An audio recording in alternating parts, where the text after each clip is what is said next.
我諗喺在學嘅期間，對我幫助最大，冇話係特別邊一個科目，而更加多嘅係喺 IFT 或者 UTM 裏面個 culture，特別係 presentation 啦，有時要捱夜去做好多 presentation。咁但係以前覺得其實好辛苦，但係今時今日會覺得，哇！你出到嚟做嘢，其實每一份工作你都需要做到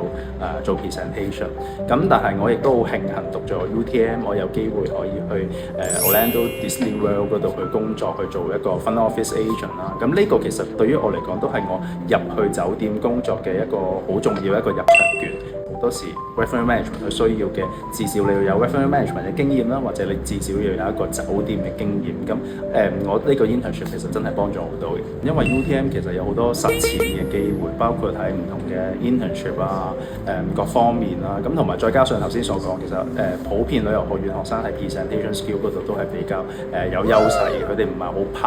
好怕醜去講，因為其實以前喺學習嘅時候已經需要去做好多，然後喺 UTM 嘅老師亦都會有好多唔同嘅問題喺佢哋 presentation 嘅時候會去問。出咗嚟做嘢咁耐，我見過有唔同嘅 intern， 我睇得出佢哋其實同其他學校係有一個分別咯。outgoing 都好多，即係如果我都算係其中之一嘅話，好似我頭先所講，我其中一個同學佢係做緊 Director of Revenue Management 啦。咁我普遍其實覺得當時畢業嘅，其實我都見到好多已經可以做到一個管理層。我會想問下 Peter， 以前喺度讀書，但係又翻嚟去教書，究竟最大嘅感受係有啲乜嘢唔同呢？